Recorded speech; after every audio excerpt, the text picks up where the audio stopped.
All right. Today I'm sharing with you my least favorite books from the first 100 books read off of the 1001 book countdown. Let's get to it.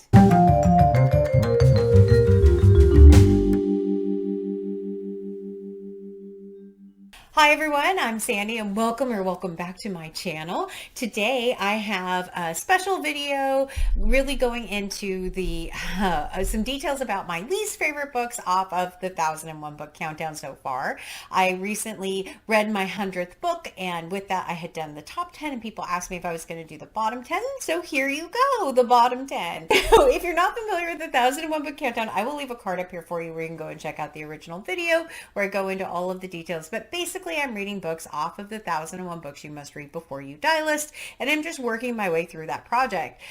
It's a big project because, of course, I combined all three versions of the book together, which actually has 1,315 books. And as of my last countdown video, I have 898 books left to read. So I'm slowly making my way through it, but consider giving me a subscribe and see how far I make it through my massive project. Yeah, it's been fun so far, though. I'm really enjoying the experience of working my way through everything. All right, but for today, I'm going to tell you the books that I've liked the least off of the first 100. And some of these, I will put a disclaimer in and say some of these are very beloved authors and very beloved pieces of literature. And one is a Pulitzer winner. So I just, this is my personal taste. Some of these books just don't work for me as a reader, and some of them I just thought were horrible. But I'm going to go through it, and I did go back also and rewatch all of the videos for all of these books to see kind of what I said about them originally, and a couple of them are very entertaining. I will leave those all linked in the description below for you so you can go and check them out, but I was like, wow, I really didn't like that book. So, oh my goodness. But book 10, or the book, so I'm going to go from 10 to 1 being the one I liked the least. Book 10 is The Bluest Eye by Toni Morrison. This is the book that was the hardest for me to add to the countdown. I just read this fairly recently as a buddy read, and even in the video when I went back and watched it, I say Toni Morrison is one of those authors I want to love her work and just cannot get into it for some reason. I found this muddled. It was hard to tell who the narrator was. It had a very difficult scene towards the end. So for me, this particular book just did not work for me. Maybe I will give it another try at some point, but The Bluest Eye gets the number 10 spot on my list of least favorite. Okay, so number 9, I actually no longer own this book because I have gifted it to someone who maybe will enjoy it more than I did, and it is 1004 by Ben Lerner. This particular book is described as a mixture of autofiction, metafiction, not my favorite kind of genre for sure, and also it is broken into multiple parts, but the first part is largely stream of consciousness, and me as a reader does not get along with stream of consciousness. I did not care about anything going on in that first part of this book. It took me forever to read 50 pages. It was one of those things that I could not tell you the main character's name. Even after watching the video that I just watched the original one about why I didn't like this book, I still can't tell you the character's name. The premise has completely left me. It did not stick with me at all. It was one of those books that I felt like with all the glowing reviews on it that I was missing something. So I did send that to another booktuber, and hopefully they will get a lot more out of it than I did. Book number 8. I do still own book number 8. Book number 8 is The Wasp Factory by Ian Banks. This book, when I went back and watched my video for it, the way I described it was, this is shocking for shock value's sake only. It is graphic and disturbing, dark, just mystifying as far as why it is so incredibly popular. It is a book that is just so hard to read. There's so many characters or so many moments in it that are just like, No, please no. So it was one that I'm really glad I had read it, but it is icky, is what I would say. It has a lot of gory details in it. The Wasp Factory, you do find out what the Wasp Factory is at one point. I did not like the ending of this book. It just wasn't very satisfying, the ending of this. And it was such a difficult and gross, shocking and disturbing read for me, I just did not enjoy this particular book. Okay, number 7 on the list is also a fairly recent read. I actually rated this one a little bit higher, but it did make this list, and it is 1Q84 by Haruki Murakami. This book, first of all, is over 1,000 pages, and it is broken into 3 different books with 2 main characters in it. And there is one who is a female assassin and is just kind of a badass character that I really liked in the very beginning. And then Murakami decides to put both of the main characters in a room by themselves, not with each other. They were in rooms by themselves. And that was a good chunk of the book, as them just in rooms, basically reading Proust and doing nothing.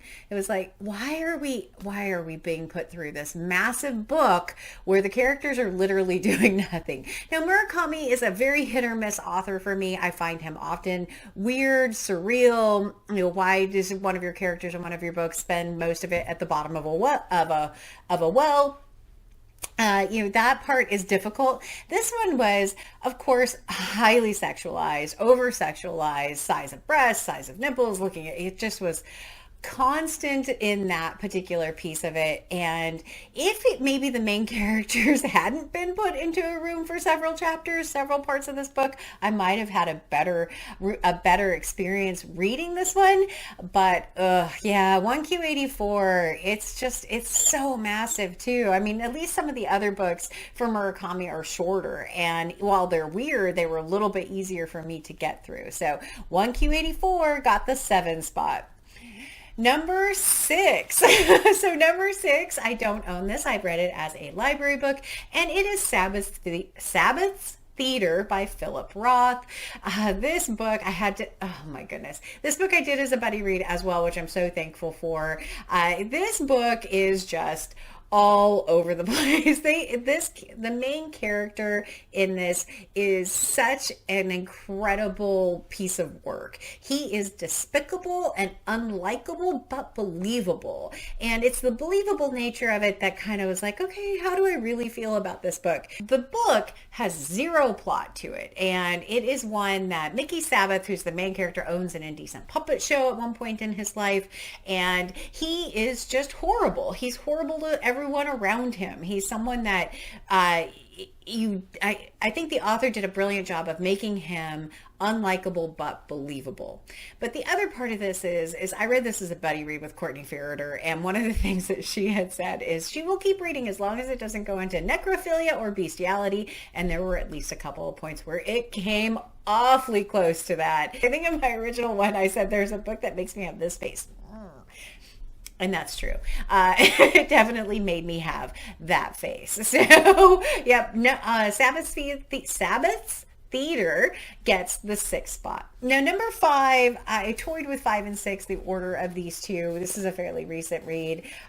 This one maybe doesn't deserve the 5 after I rewatched everything, but it is On the Road by Jack Kerouac. This is just a pretentious novel full of teenagers driving around the country doing nothing.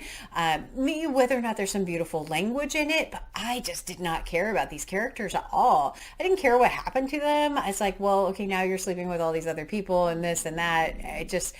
I did not care about what happened in this particular book. I know it's loved. I know it has some beautiful language potentially in it, but I hate read this book.